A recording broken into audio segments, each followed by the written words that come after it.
अस्सलामु अलैकुम वरहमतुल्लाहि वबरकातुहू। अल्हम्दुलिल्लाहि रब्बिल आलमीन। अल्लाहुम्मा सल्लि अला मुहम्मद व अला आलि मुहम्मद। सीरतुन नबी सल्लल्लाहु अलैहि वसल्लम की क्लास नंबर 57 के साथ आज हम आपके साथ हाजिर हैं। और आप स्लाइड के ऊपर इस वक्त देख रहे होंगे कि हमने 4 पॉइंट्स के अंदर आज की क्लास को डिवाइड किया है।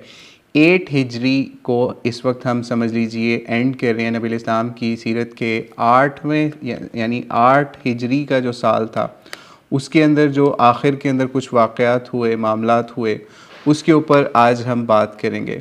इसके अंदर आप पहला पॉइंट देख रहे होंगे मक्का से मदीना रवानगी। इस वक्त नबी अलैहिस्सलाम ने फ़तह मक्का किया, उसके बाद जो है आपके सामने ग़ज़वा हुनैन भी हो गया, ग़ज़वा ताइफ़ भी हो गया, फिर उसके बाद नबी अलैहिस्सलाम का ग़ज़वा, इन ग़ज़वात के बाद जो है जौराना वाली साइड से उम्रा भी हो गया। अब नबी अलैहिस्सलाम ने मक्का से मदीना की तरफ रवानगी का फ़ैसला किया। जब नबी अलैहिस्सलाम मक्का से मदीना रवाना हो रहे थे, ठीक है, यानी ये 8 हिजरी के आखिर में समझ लीजिए ज़िलक़अदा के वाक़यात हैं। तो यहाँ पे नबी अलैहिस्सलाम ने मक्का के अंदर अताब बिन उसैद को भी मक्के का वाली मुकर्रर किया। फिर इसके साथ साथ कुछ रवायतों के मुताबिक या कुछ तारीख़ी किताबों के मुताबिक नबी अलैहिस्सलाम ने माज़ बिन जबल को दीन की तालीम के हवाले से यहाँ मक्का के अंदर भी मुकर्रर किया। ठीक है, ये कुछ नबी अलैहिस्सलाम ने यहाँ पे समझ लीजिए कुछ हुक्म के हवाले से या मैनेजमेंट के हवाले से अताब को भी इस हवाले से मक्के के अंदर अपना नायब या गवर्नर बनाया। और फिर नबी अलैहिस्सलाम जिस वक्त समझ लीजिए मक्का से मदीने पहुँचते हैं, तो मक्का से मदीने पहुँचने के ऊपर 8 हिजरी के अंदर हमें एक नबी अलैहिस्सलाम के हवाले से एक अच्छी खुशखबरी भी नबी अलैहिस्सलाम को वहाँ पे मिलती है, जो कि 8 हिजरी के अंदर ही बताया जाता है। ये मामला भी पेश आया जो सेकंड पॉइंट के ऊपर आप देख रहे होंगे, यानी बेटे की पैदाइश और मारिया क़िब्तिया। नबी अलैहिस्सलाम को मदीने के अंदर ये ख़बर मिलती है कि नबी अलैहिस्सलाम के जो एक उनके उम्मे वलद जिन्हें कहा जाता है, यानी नबी अलैहिस्सलाम की जो कनीज़ थी जिनका नाम मारिया क़िब्तिया था, जिसको हम समझ लीजिए 7 हिजरी के वाक़यात के अंदर उनका हम मामला जो है वो आपके सामने बयान कर चुके थे कि किस तरीके से मक़ौक़स शाह मिस्र या फिर शाह क़िब्त जो था उसने नबी अलैहिस्सलाम को कुछ गिफ्ट्स भेजे, तो उसके साथ साथ इनको भी नबी अलैहिस्सलाम की तरफ भेजा कि नबी अलैहिस्सलाम इनको अपनी कनीज़ बना लें, इनसे निकाह वाला मामला कर लें। तो इस तरीके से फिर नबी अलैहिस्सलाम के यहाँ एक बेटे की पैदाइश हुई और नबी अलैहिस्सलाम ने इनका जो नाम है यानी अपने इस बेटे का नाम रखा इब्राहीम। और कुछ रवायतों के अंदर सही मुस्लिम के अंदर भी हमें मिलता है 6025 रवायत के अंदर कि नबी अलैहिस्सलाम ने इस हवाले से फ़रमाया कि आज मेरा एक बेटा पैदा हुआ है जिसका नाम मैंने अपने वालिद या जद्द अमजद इब्राहीम के नाम पे रखा।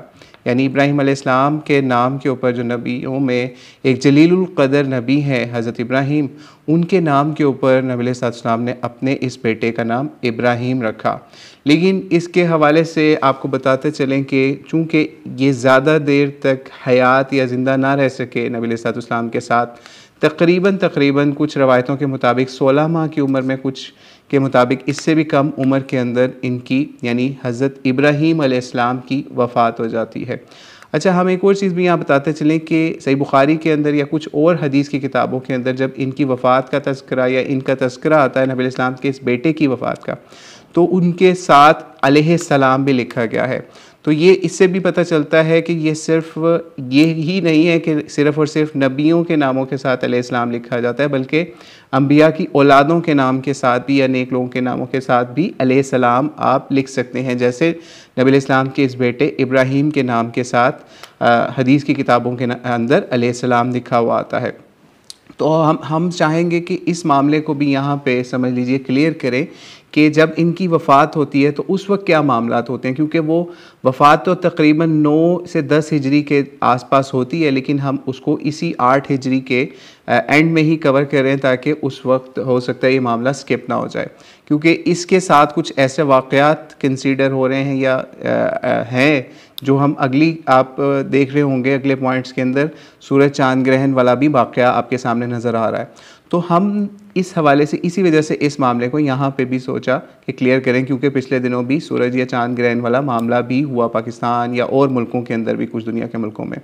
तो इस हवाले से ये मामला हुआ कि नबी अलैहिस्सलाम के ये जो बेटे हैं इब्राहीम, ये तकरीबन 16 माह की उम्र के करीब करीब इनका जब इंतकाल होता है, वफ़ात होती है, तो समझ लीजिए जब आखिरी वक्त होता है तो नबी अलैहिस्सलाम इनसे मुलाकात करने के लिए भी जाते हैं, इनको उठाया होता है या आप इनके पास होते हैं, और उस वक्त ये आखिरी समझ लीजिए सांस से ले रहे होते हैं। तो नबी अलैहिस्सलाम इनकी इस हालत को देख के जो है वो रोने लगते हैं। ठीक है, नबी अलैहिस्सलाम ने इनको अपने समझ लीजिए गोद में लिया। सही बुखारी 1303 रवायत के अंदर ये आता है कि नबी अलैहिस्सलाम ने इनको अपनी गोद में लिया, इनको प्यार किया और इनको सूंघा। ठीक है, यानी जिस तरह बच्चे को सूंघा जाता है, प्यार किया जाता है, चूमा जाता है, तो इस वक्त इनकी परवाज़ कर रही थी रूह, यानी हज़रत इब्राहीम अलैहिस्सलाम की रूह परवाज़ कर रही थी। तो नबी अलैहिस्सलाम की आंखें भर आई, यानी नबी अलैहिस्सलाम रोने लगे। तो ये देख के हज़रत अब्दुर्रहमान बिन औफ भी नबी अलैहिस्सलाम के साथ थे उस वक्त। तो उन्होंने पूछा कि ये क्या मामला है, यानी नबी अलैहिस्सलाम रो रहे थे। तो फिर नबी अलैहिस्सलाम ने उनको फरमाया, हज़रत अब्दुर्रहमान इब्न औफ को, कि ये तो अल्लाह की या फिर ये रहमत है। और फिर आप नबी अलैहिस्सलाम रोए और आपकी आंखों से आंसू मज़ीद जारी हुए। और फिर उसके बाद क्या हुआ कि आप इतना रोए, और फिर उसके बाद ये फरमाया, क्या फरमाया कि हमारी जो ज़ुबान है उससे कोई ऐसी बात नहीं निकलती और हम अपनी ज़ुबान से वही बात कहेंगे जो अल्लाह ताला को पसंद है। ठीक है, और हमारी आंखों से जो है वो आंसू जारी हैं और हम ए इब्राहीम तुम्हारी जुदाई में गमगीन हैं। इस तरह की बातें फरमाई। और इसमें एक जो इम्पॉर्टेंट पॉइंट है जो हमारे लिए भी आज बहुत इम्पॉर्टेंट है कि नबी अलैहिस्सलाम यहाँ पे रो रहे थे और हज़रत अब्दुर्रहमान बिन औफ ने इस वजह से पूछा क्योंकि उनको ये लगता था कि जैसे कि ये कोई ऐसा मामला है जिससे नबी अलैहिस्सलाम ने मना किया हुआ है। तो उसको नबी अलैहिस्सलाम ने फ़ौरी इस वजह से क्लियर किया कि रोना जो है वो अल्लाह ताला की तरफ से हमें उसको अलाउ किया गया है। सिर्फ़ और सिर्फ मना किस चीज़ से है, जो इसी रवायत के अंदर 1303 के अंदर है कि हम अपनी ज़ुबान से वही बात कहेंगे जो अल्लाह को पसंद हो। ठीक है, तो इसलिए इससे हमें ये समझने की आज ज़रूरत है कि जब हमारे भी किसी बहुत करीबी का इंतकाल हो जाए, वफ़ात हो जाए, वो हमें छोड़ के जा रहा हो, तो हमें अब उसके ऊपर आंसू बहा सकते हैं। नबी अलैहिस्सलाम की सुन्नत भी है, चाहे वो मर्द हो चाहे औरत हो, लेकिन हम जो है अपनी ज़ुबान को कंट्रोल में रखेंगे। ज़ुबान से या अपने हाथों से कोई ऐसा अमल नहीं करेंगे जो कि नबी अलैहिस्सलाम से साबित ना हो, क्योंकि ऐसी रवायात मिलती हैं कि नबी अलैहिस्सलाम ने सख्त मना फरमाया ऐसे लोगों के हवाले से जो अपने रुखसार पीटें या अपने गिरेबान चाक कर लें कोई इस हवाले से, या नोहा या इस तरह के मामला शुरू कर दें, जो कि हम दीगर एपिसोड या दीगर क्लासों के अंदर आपको बता चुके हैं कि जब किसी की वफ़ात होती है तो उसके हवाले से क्या मामला हैं। तो इसलिए हमें इस हवाले से आज अपने जो भी कोई अजीज़ रिश्तेदार वफ़ात जिसकी होती है, आप खुद सोचें नबी अलैहिस्सलाम के नज़दीक जो है इस बेटे से ज़्यादा कि कौन उस वक्त अजीज़ होगा, कि नबी अलैहिस्सलाम के इस वक्त बेटा कोई भी नहीं था, सिर्फ एक यही बेटा था इस वक्त जिसकी पैदाइश होती है और वो भी कुछ अरसे बाद जिसकी वफ़ात हो रही है अचानक। तो इसलिए हमें भी इससे ये समझना चाहिए। जब ये वफ़ात होती है इस बेटे की तो एक मामला और होता है। कुछ रवायतों के मुताबिक इस वक्त सूरज ग्रहण भी लग जाता है, और ये अरबों के अंदर या और भी जगहों पे मशहूर था कि जब कोई बड़े शख्सियत की कोई इस तरीके से वफ़ात हो जाए या कोई ऐसा मामला हो जाए तो ये सूरज या चांद ग्रहण जो है इसका मामला आ जाता है। जब नबी अलैहिस्सलाम को ये पता चला कि इस तरीके से इनकी वफ़ात वाले दिन ही, हज़रत इब्राहीम इनके बेटे की वफ़ात वाले दिन ही सूरज ग्रहण लगा है, तो नबी अलैहिस्सलाम ने फिर लोगों को बुलाया और उनको समझाया इस हवाले से, और क्या बताया जो सही बुखारी 1060 के अंदर भी है। ठीक है, और इसके अलावा और रवायतों के अंदर 1063 के अंदर सही बुखारी के अंदर भी ये बात आती है कि नबी अलैहिस्सलाम ने क्या उस वक्त फरमाया कि सूरज और चाँद ग्रहण, ये सूरज और चाँद जो है ये अल्लाह की निशानियों में से दो निशान हैं। इनमें ग्रहण की ये जो लगता है ना ग्रहण, इनका बेनूर होना, ये किसी की मौत या ज़िंदगी की वजह से नहीं लगता। जब इससे देखो यानी ग्रहण का मामला देखो तो अल्लाह पाक से दुआ करो और नमाज़ पढ़ो, और जब ये साफ़ हो जाए तो इसमें मज़ीद इस तरह का मामला करो। इसी हवाले से हमारी एक वीडियो भी है जिसके अंदर हमने सूरज और चाँद ग्रहण के हवाले से, इसकी नमाज के बारे में, इसमें दुआ के हवाले से, इसमें सदक़े के हवाले से वो ये मामला जो है वो बड़ी डिटेल्स के साथ हमने क्लियर किए हैं। आज भी हम उसका कुछ शॉर्ट यहाँ पे तारुफ करवाएंगे। बहरहाल तो इस हवाले से फिर ये मामला हुआ जब नबी सल्लल्लाहु अलैहि वसल्लम ने इस तरह ग्रहण वाला मामला देखा अपने लोगों के सामने या फिर अरब दुनिया के अंदर या उस वक्त मदीने के अंदर, तो फिर नबी सल्लल्लाहु अलैहि वसल्लम ने नमाज के लिए कॉल करवाई, यानी अजान नहीं वैसे ही लोगों को बुलवाया कि अब हम इस तरीके से नमाज पढ़ेंगे। तो फिर समझ लीजिए इसका भी जो बयान है सही बुखारी के अंदर 1052 रवायत के अंदर आता है कि नबी इस्लाम के ज़माने में जब सूरज ग्रहण लगा तो आप अलैहिस्सलातु वस्सलाम ने उसके ऊपर नमाज पढ़ी थी, और नमाज भी थोड़ी सी डिफरेंट और काफ़ी तवील पड़ी थी। यानी ये समझ लीजिए जो ग्रहण है ना, ये अल्लाह ताला की तरफ से लोगों के लिए निशानी है कि अल्लाह ताला अगर चाहे तो इस सूरज को, इस चाँद को बेनूर भी कर सकते हैं। और ऐसा ही मामला समझ लीजिए अक्सर रवायतों के मुताबिक या फिर कहने के मुताबिक क़यामत के करीब भी इस तरीके से ये मामलात होंगे। ठीक है, तो इसलिए अल्लाह ताला हर चीज़ पे कादिर है इस हवाले से कि सूरज और चाँद को भी बेनूर कर सकते हैं। तो इसलिए इस तरह की अल्लाह ताला की जब भी निशानियाँ ज़ाहिर हों या ज़लज़ले आए या बहुत तूफ़ान या इस तरह के मामलात हो जाएँ जिसके अंदर आपको समझ लीजिए लग रहा हो कि कोई डिज़ास्टर भी इसकी वजह से आ सकता है इस या फिर आ गया है, तो हमें अल्लाह ताला के हुजूर दुआएं पढ़नी है, नमाज पढ़नी है, ठीक है, और नेकी की सदक़े की तलकीन करनी है, जैसे कि नबी सल्लल्लाहु अलैहि वसल्लम ने ग्रहण के मामले के ऊपर किया। वो काम नहीं करने जो नबी सल्लल्लाहु अलैहि वसल्लम ने करके नहीं दिखाए। जैसे हमारे यहाँ अक्सर कोरोना के दिनों में या अगर बारिशें भी शुरू हो जाएं कोई एक्सट्रीम लेवल की, लोगों ने एक अपनी तरफ से एक तरीका निकाल लिया कि जी अजानें देना शुरू कर दो, छतों के ऊपर चढ़ चढ़ के अजानें देना शुरू कर दो। तो ये नबी सल्लल्लाहु अलैहि वसल्लम का तरीका नहीं है। जब इस तरह के कोई निशानी अल्लाह ताला की तरफ से आ जाए, सूरज चाँद ग्रहण की तरफ से, तो क्या किया नबी सल्लल्लाहु अलैहि वसल्लम ने, हमें भी वही काम करना है। कोई भी इस तरह की तकलीफ़ या कोई ऐसा मामला आ जाए कि हमें इस तरीके से नमाज की तरफ जाना है, तो फिर सूरज ग्रहण के हवाले से नबी सल्लल्लाहु अलैहि वसल्लम ने क्या किया वो आपको बताते हैं। सही बुखारी 1052 से कि नबी सल्लल्लाहु अलैहि वसल्लम के ज़माने में जब सूरज को ग्रहण लगा तो आपने नमाज़ पढ़ी और इतना लंबा क़याम किया। ठीक है, नमाज के अंदर जैसे ही हम जिस तरह क़याम करते हैं यानी अल्हम्दुलिल्लाह, फिर उसके बाद जो है वो समझ लीजिए कुरान पाक की तिलावत करते हैं, इतना लंबा क़याम किया कि रावी या बताया जाता है रावियों की तरफ से सही बुखारी के अंदर कि उस क़याम के अंदर सूरह बक़रा जो है वो पढ़ी जा सकती थी। आप खुद सोच लीजिए कितना टाइम लग सकता है सूरह बक़रा पढ़ने को। फिर जब ये क़याम करते करते काफ़ी लंबा हो गया, फिर उसके बाद नबी सल्लल्लाहु अलैहि वसल्लम ने रुकू किया। ठीक है, पहला रुकू किया नबी सल्लल्लाहु अलैहि वसल्लम ने और काफ़ी लंबा रुकू किया। ठीक है, फिर उसके बाद आप खड़े हो गए, रुकू के बाद रुकू के बाद जब उठे तो उसके बाद उठने के बाद फिर दोबारा क़याम शुरू कर दिया। ठीक है, यानी सजदे में नहीं गए, फिर उसके बाद फिर क़याम किया, फिर उसके अंदर मज़ीद फिर क़याम किया, यानी लेकिन पहले क़याम से ये क़याम जो है ये छोटा था। ठीक है, फिर उसके बाद दोबारा रुकू किया उस क़याम के बाद। ठीक है, यानी 2 क़याम हो गए, फिर उसके बाद जो है 2 रुकू भी हो गए। ठीक है, फिर उसके बाद नबी सल्लल्लाहु अलैहि वसल्लम सजदे में गए और काफ़ी तवील सजदे और क़याम किया इस रवायत के मुताबिक। ठीक है, और फिर ये इसी तरीके से दूसरी रकात के अंदर भी यही काम किया। यानी अगर 2 रकातें देखें तो इसके अंदर समझ लीजिए पहली रकात में 2 रुकू, दूसरी रकात में भी 2 रुकू और बाकी सजदे जो जिस तरीके से नॉर्मल होते हैं। ठीक है, जब ये नबी सल्लल्लाहु अलैहि वसल्लम इस तरीके से नमाज़ पढ़ के काफ़ी तवील नमाज पढ़ के जब आप इससे समझ लीजिए फ़ारग हुए तो फिर सूरज जो है वो साफ़ हो चुका था, यानी कि ग्रहण तकरीबन ख़त्म हो चुका था। इसके बाद नबी सल्लल्लाहु अलैहि वसल्लम ने एक खुतबा दिया। ठीक है, और वो खुतबा नबी सल्लल्लाहु अलैहि वसल्लम ने क्या दिया उसके अंदर भी हम अगर देखें तो इसका भी जिक्र हम पहले इस हवाले से कर चुके हैं कि नबी अलैहि ने फरमाया, उसका मफ़हूम कुछ यूँ है उस खुतबे का कि सूरज और चाँद अल्लाह की निशानियां हैं, किसी की मौत और ज़िंदगी से इनमें ग्रहण नहीं लगता। इसलिए जब तुमको मालूम हो कि ग्रहण लग गया है तो अल्लाह का ज़िक्र करो। ठीक है, अल्लाह का ज़िक्र करें, ये ना करें कि आप ऐनकें लेके स्पेशल किस्म की ऐनकें लेके छतों पे चढ़ के या स्पेशल जगहों पे जाके उसका नज़ारा करना चले जाएं। ठीक है, अल्लाह का ज़िक्र करें। और सहाबा जो थे ना, उन्होंने नबी सल्लल्लाहु अलैहि वसल्लम से अर्ज़ किया कि हमने आपको नमाज के अंदर पढ़ते हुए, जब नमाज पढ़ते हुए देखा तो आप अपनी नमाज के अंदर कुछ आपकी अननेसेसरी मूवमेंट्स हुई, यानी जैसे आप आगे हुए हैं या कुछ पीछे भी हटे हैं।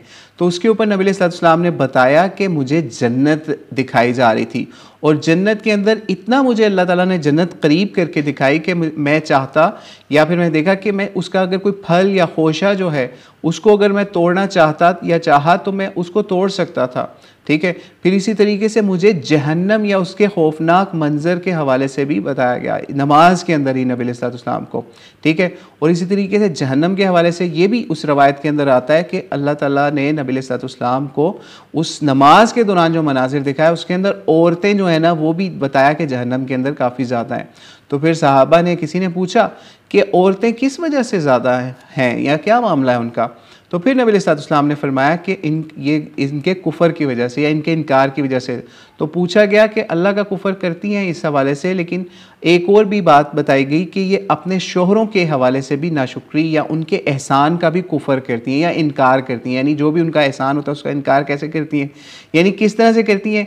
या उस रवायत के अंदर सही बुखारी के अंदर ये भी बताया गया कि वो इस तरह से इनकार करती हैं कि अगर सारी ज़िंदगी आप इनके साथ या फिर ज़्यादा ज़िंदगी का बड़ा हिस्सा आप इनसे अच्छा सलूक करते रहें तो फिर अचानक इनके साथ कोई अगर नाजेबा मामला या गलत मामला इनके शोहर की तरफ से हो जाए तो फिर ये आगे से कहती हैं कि आपसे तो मैंने आज तक कभी कोई भलाई नहीं देखी। ठीक है, औ कमा क़ाल अलैहिस्सलाम।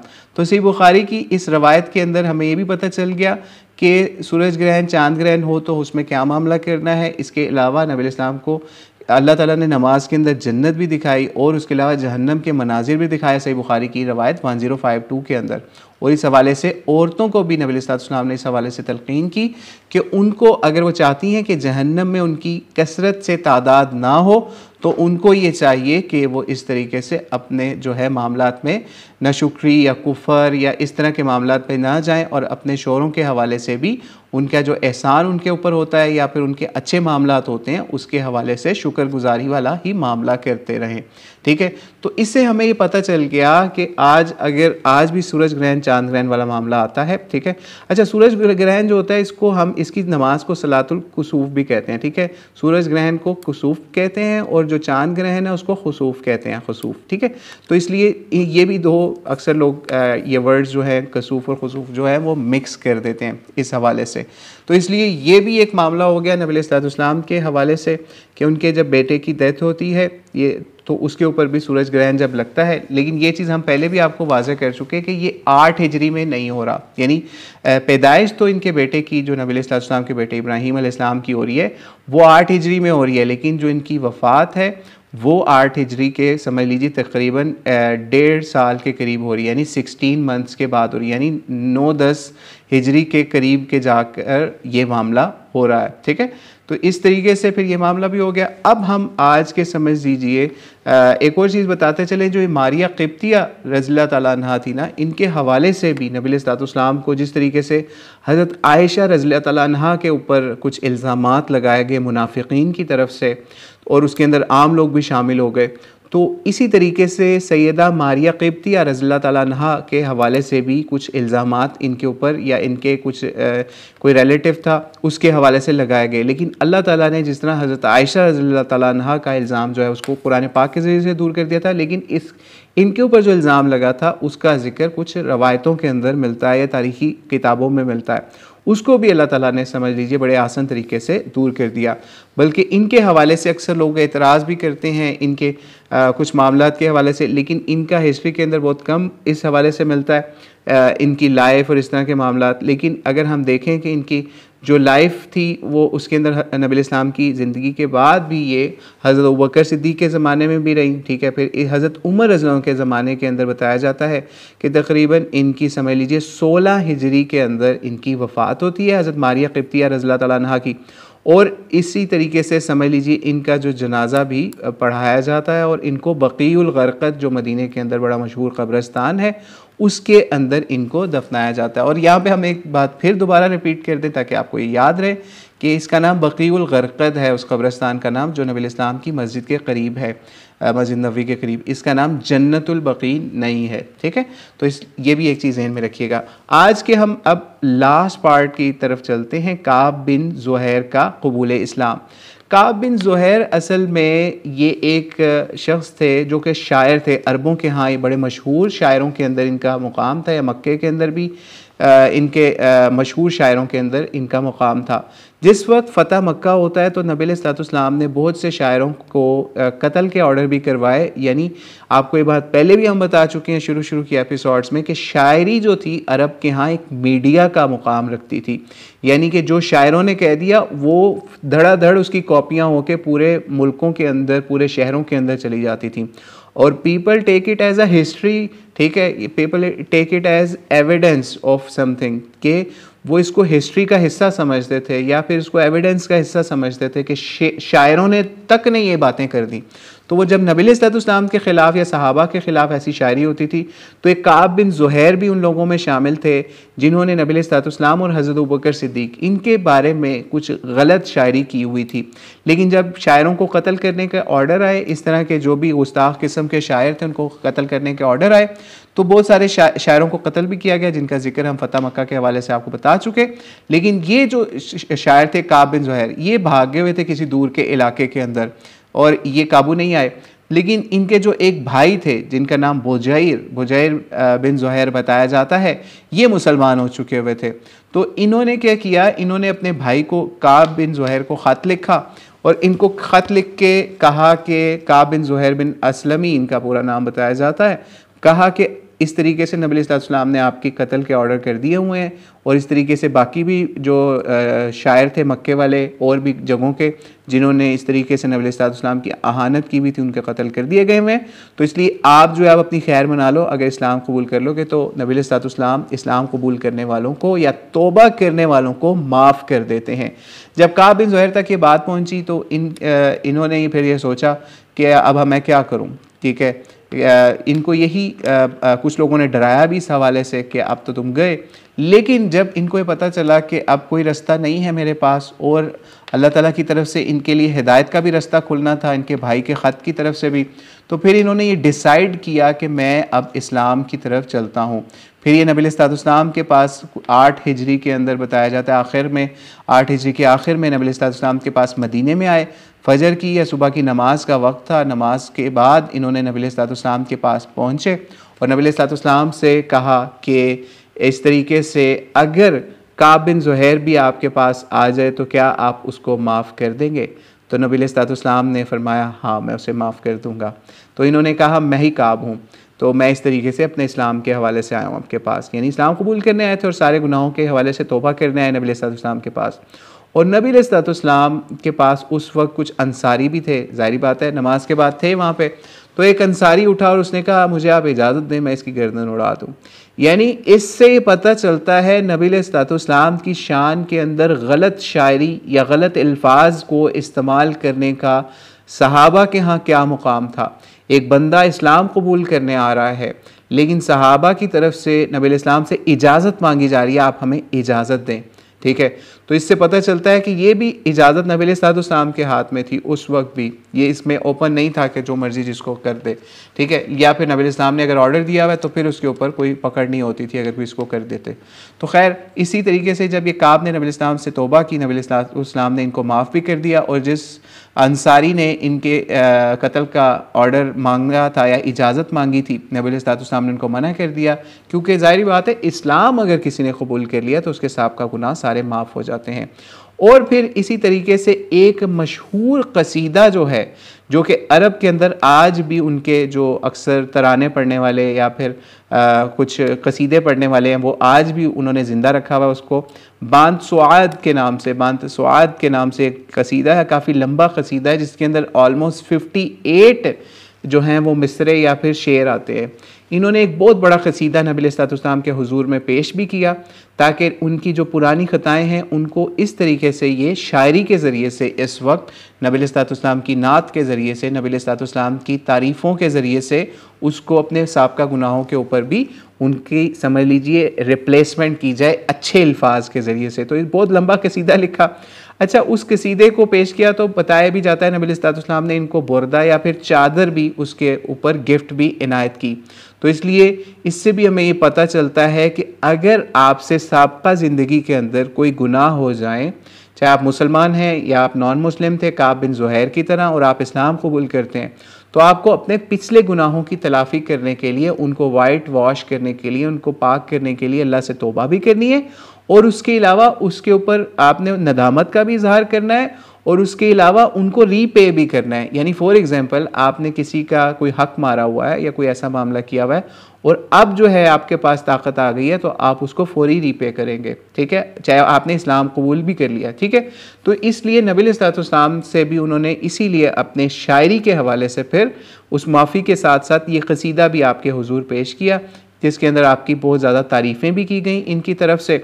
और इसके साथ साथ समझ लीजिए कि नबी अलैहिस्सलाम को इन्होंने ये भी मामला हुआ कि अपना मोहब्बत और प्यार भी इनके सामने ज़ाहिर किया कि किस तरीके से हमने आपसे मोहब्बत का इजहार इस कसीदे के ज़रिए करते हैं। अगर हम उस कसीदे में देखें तो एक और मामला ये हुआ कि अंसार के हवाले से ना इन्होंने, क्योंकि अंसार ने इनके साथ सख्ती करने की या इनसे कत्ल करवाने की का ऑर्डर नबी अलैहिस्सलाम से मांगा या इजाज़त मांगी थी, तो इन्होंने उस कसीदे के अंदर या उस शायरी के अंदर ना अंसार के हवाले से कोई अच्छा तज़किरा नहीं किया। तो नबी अलैहिस्सलाम को जब ये पता चला तो फिर नबी अलैहिस्सलाम इस हवाले से जो है वो कुछ खफा भी हुए, या फिर अंसार इस हवाले से खफा हुए कि हमारे हवाले से इसने कसीदे में नहीं कुछ किया कहा। फिर इन्होंने उस कसीदे के अंदर कुछ अमेंडमेंट भी की, या फिर उस कसीदे के अंदर अंसार को भी शामिल किया, ठीक है, और उस अंसार के हवाले से भी कहा कि ये बड़ी उम्दा किसी ने ज़िंदगी अगर गुजारनी हो ना, ठीक है, मनसर्रहु करमुल हयाती फला यज़ल फ़ी मुक़ब, ठीक है। तो इस तरीके से अरबी के अंदर वो कुछ अशार हैं। तो कहा कि जिसको अच्छी और उम्दा ज़िंदगी गुजारनी हो, बस इसको लाजिम है कि हमेशा अंसार के नेक लोगों की जमात में शामिल रहे या शामिल हो जाए, ठीक है। और बुज़ुर्गों को, यानी बुज़ुर्गों के हवाले से भी अंसार के बुज़ुर्गों तक की भी तारीफ़ें इसके अंदर की कि ये बड़े नेक लोगों की औलादें हैं अंसार, ठीक है। तो इसलिए ये भी एक कसीदा भी हमने सोचा कि इसका भी कुछ तारुफ आपके साथ इस हवाले से करा दिया जाए। नबी इस्लाम की भी इसमें बहुत ज़्यादा तारीफ़ें की कि इस तरीके से आपने मक्के के अंदर फ़तह मक्का के बाद की और उससे पहले भी किस तरीके से आपने इस्लाम को अरब के अंदर किस तरीके से फैला दिया, उसकी भी नबी अलैहिस्सलाम के हवाले से बहुत ज़्यादा इन्होंने मदह भी की, और उसके अंदर बहुत ज़्यादा नबी अलैहिस्सलाम के हवाले से इन्होंने समझ लीजिए तारीफ़ें की। और इससे हमें एक चीज़ और भी समझ लगी कि अगर कोई अच्छा आपके सामने शेर, कसीदा या कोई नात या कोई ऐसा करे, तो आपको उसको तोहफ़े भी देने की इजाज़त है। जैसे नबी इस्लाम के हवाले से कुछ रवायतों के अंदर मशहूर है कि आपने इनको तोहफ़ा भी दिया, यानी अपनी चादर जो है, चादर मुबारक जो है, नबी अलैहिस्सलाम ने इनको अता भी की, ठीक है। और उसी की निस्बत से आपको पता है कि कुछ लोगों ने बाद में भी कसीदे लिखे, जैसे कसीदा बुर्दा शरीफ भी है, तो वो भी समझ लीजिए चादर के हवाले से है। उनको ये किसी ख्वाब के अंदर इस तरह की कोई चादर मिली थी, तो उन्होंने उस हवाले से, उस कसीदे लिखने के हवाले से उनको एक चादर का समझ लीजिए तोहफ़ा जो है ख्वाब के अंदर शो हुआ था, तो इस वजह से उस कसीदे का नाम बुर्दा शरीफ भी रखा।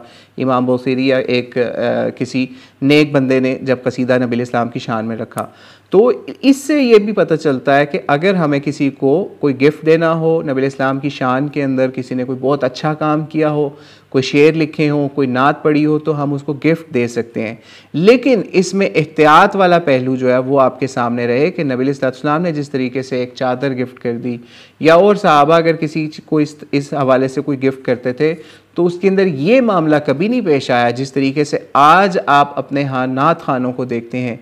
कोई नबी इस्लाम की नात पढ़ेंगे तो उनके ऊपर पैसे जो है वो इस तरीके से समझ लीजिए वो एक तौहीन आमेज़ अंदाज के अंदर उनके ऊपर पैसे लुटाए जा रहे होते हैं, ठीक है, या उनके मुँहों के ऊपर भी लग रहे होते हैं।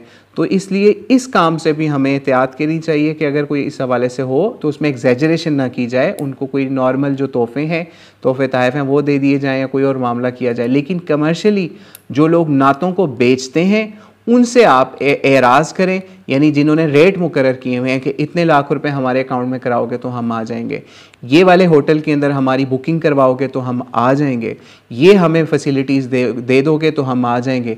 तो ऐसे नात खानों से बेहतर है आप नबी अलैहिस्सलाम की नातें जो हैं वो आपस में मिल के चंद लोग पढ़ लें। कोई तमाशा लगाने की ज़रूरत ना करें, कोई उस तरीके से कोई बड़ी बड़ी महफ़िलें सजाने की ज़रूरत ना करें, बल्कि आप वो यही काम करें कि जिस तरीके से नबी अलैहिस्सलाम के सामने किसी ने जैसे कुछ अशार पढ़ दिए, आप भी उस तरह से अशार पढ़ लें। और एक मरतबा हम एक शख्सियत गुजरी है, पीर नसीरुद्दीन नसीर रहमतुल्लाह अलैह, तो बरेलवियों के अंदर उनका अच्छा मुकाम एक ज़माने में हुआ करता था। वो शायर भी थे ख़ुद भी, और नबी इस्लाम के लिए उन्होंने काफ़ी नातें भी लिखी।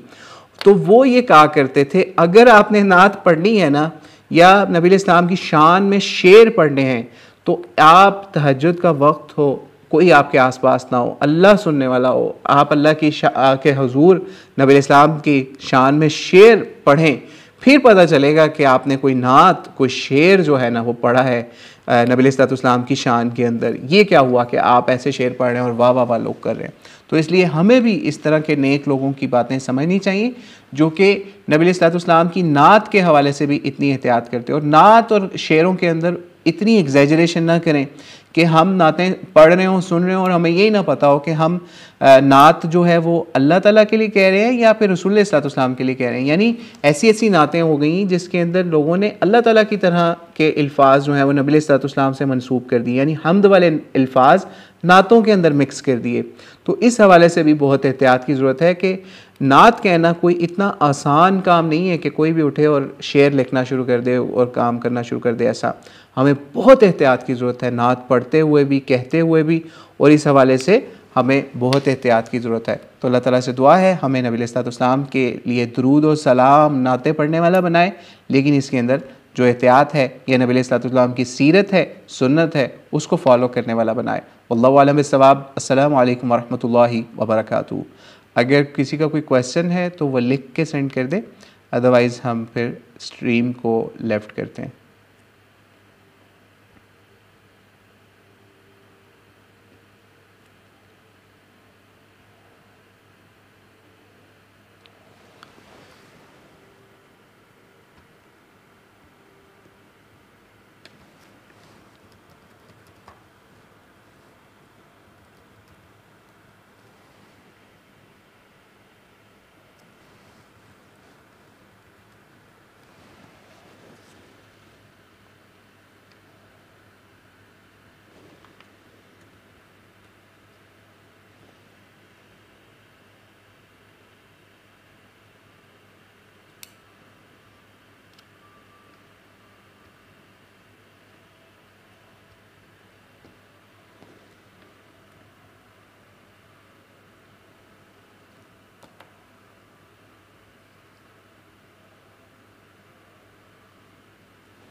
जी, ये क्वेश्चन एक आया है।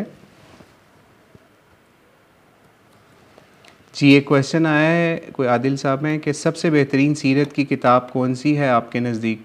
सीरत की तकरीबन सारी किताबें ही जो है ना वो हमारे नज़दीक तो अच्छी हैं, ठीक है, क्योंकि जिसने भी कोशिश की है ना, हमने आज तक जितनी भी सीरत की किताबें पढ़ी हैं ना, हर किताब के अंदर कुछ ना कुछ ऐसा होता है जो दूसरी किताब में नहीं होता।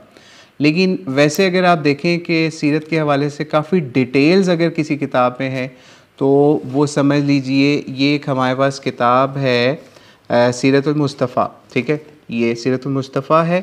ये है समझ लीजिए मकतबा नदवा की मौलाना मोहम्मद इदरीस कांदलवी साहब ने इसके अंदर काफ़ी काम किया हुआ है, ठीक है। तो ये किताब भी अच्छी है। इसके अलावा भी जो है अगर पुरानी किताबों में देखें तो जो सीरत समझ लीजिए इमाम इब्न कसीर ने लिखी है उसमें भी काफ़ी अच्छी चीज़ें हैं जो कि बिदाया वन नहाया के अंदर है, ठीक है। इमाम तबरी ने भी उसके अंदर बड़ी जो है वो तारीख़ तबरी के अंदर भी इस हवाले से काफ़ी बातें अच्छी सीरत के हवाले से लिखी हैं। फिर इसी तरीके से अगर हम देखें और किताबों के अंदर जो सीरत इब्न हिशाम है वो भी बहुत अच्छी किताब है, ये हमारे पास पड़ी हुई है। हम इससे भी इस एज़ रेफरेंस बुक इसको भी यूज़ करते हैं, सीरत इब्न हिशाम को भी यूज़ करते हैं, ठीक है। फिर उसके अलावा अगर एज़ स्टोरी अगर आपने देखनी है किताब के इनकलाबी नज़र से जिस तरीके से किताब लिखी गई है तो वही एक मोहसिन इंसानियत किताब है नईम सिद्दीकी साहब की, जो कि समझ लीजिए मौलाना मौदूदी के साथी थे, उन्होंने भी ये किताब बहुत अच्छी लिखी। तो ये कुछ सीरत की हमने समझ लीजिए मेन या मशहूर किताबें जो हैं जो कि उर्दू के अंदर अवेलेबल हैं, तो इनसे आप ज़रूर समझ लीजिए इस्तिफ़ादा करें। तो लेकिन जो बेहतरीन जिसमें ज़्यादा मटेरियल एक ही जगह पे है वो हमने सीरतुल मुस्तफ़ा अज़ जो है मौलाना मोहम्मद इदरीस कांदलवी रहमहुल्लाह की वो आपके सामने बयान कर दी है, उसको दिखा भी दिया। तो वो भी एक अच्छी किताब है। तो एक क्वेश्चन एक आया हुआ है तो यूट्यूब के ऊपर, तो हमने उसका ये यहाँ पे अभी आंसर किया है। और कोई क्वेश्चन है? जी अच्छा जी सर, किसी भी हदीस को चेक कर के लिए कोई वेबसाइट बता दे।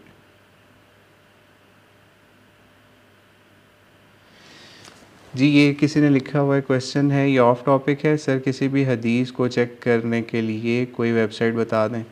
मुख्तलिफ़ वेबसाइट्स हैं, अरब वेबसाइट्स काफ़ी हैं इसके ऊपर। मकतबा शामला जो है उससे भी कुछ आप बुक्स की हेल्प ले सकते हैं। फिर उसके अलावा अगर पाकिस्तानी जो उर्दू ऑडियंस हैं उसमें जो है समझ लीजिए इस्लाम 360 के अंदर भी कुछ काम किया गया इस हवाले से, लेकिन उसके अंदर जो है बुखारी मुस्लिम के अलावा जो कुतुब है ना, जिसमें अबू दाऊद है, इब्न माजा है, तिरमिज़ी है, ठीक है, या फिर मिशकात है, इसके अंदर तहकीम के हवाले से कुछ सुकम हैं इस्लाम 360 के अंदर।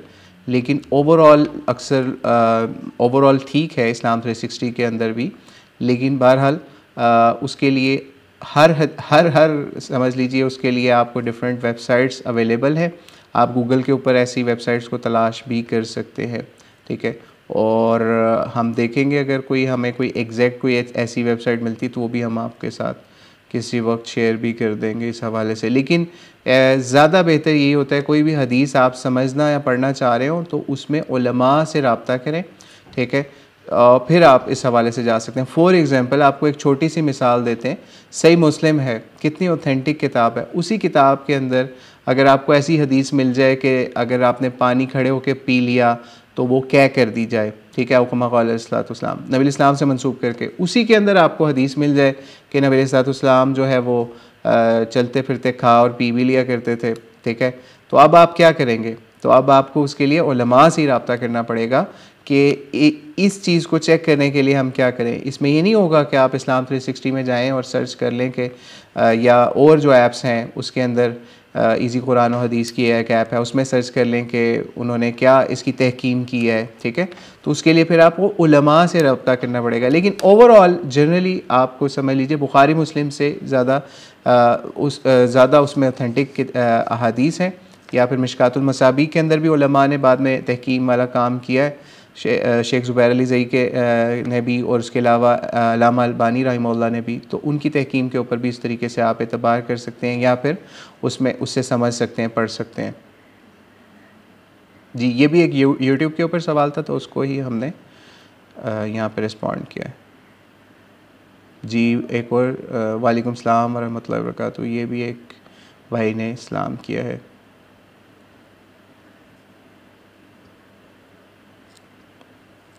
जी अगर और किसी का क्वेश्चन नहीं है तो हम फिर स्ट्रीम को लेफ़्ट करते हैं।